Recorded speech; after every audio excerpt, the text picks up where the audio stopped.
Hello viewers, আশা করি সকলে ভালো আছেন। আজকের এই ভিডিওতে আমি আপনাদের সাথে প্রিন্ট ফাংশনের একটি মজার বিষয় শেয়ার করব। এখানে দেখুন আমাদের কাছে দুটি মেসেজ আছে, একটিতে হ্যালো এবং একটিতে ওয়ার্ল্ড লেখা আছে। আমরা যদি এটি প্রিন্ট করি আউটপুটে দেখতে পাবো হ্যালো এবং ওয়ার্ল্ড দুটি আলাদা আলাদা লাইনে চলে গিয়েছে।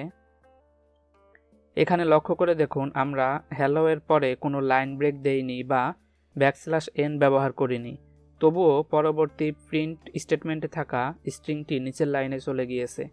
এর কারণ হচ্ছে বাই ডিফল্ট প্রিন্ট ফাংশনের শেষে \n দেয়া থাকে। এবার আমরা দেখব কিভাবে সেটি বন্ধ করা যায়। এজন্য আমরা ইন্ট স্টেটমেন্টটি ব্যবহার করব।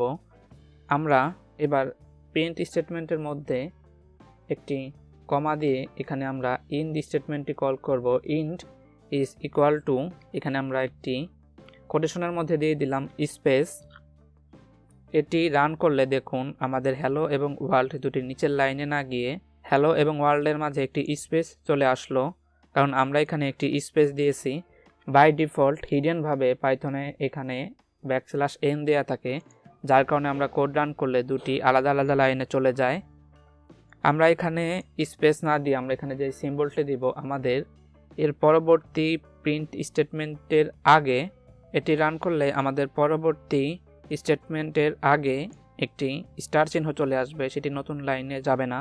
আশা করি ভিডিওটি আপনাদের ভালো লেগেছে। ভিডিওটি ভালো লাগলে সকলের সাথে শেয়ার করুন, লাইক, কমেন্ট, সাবস্ক্রাইব করে আমাদের সাথেই থাকুন। ধন্যবাদ।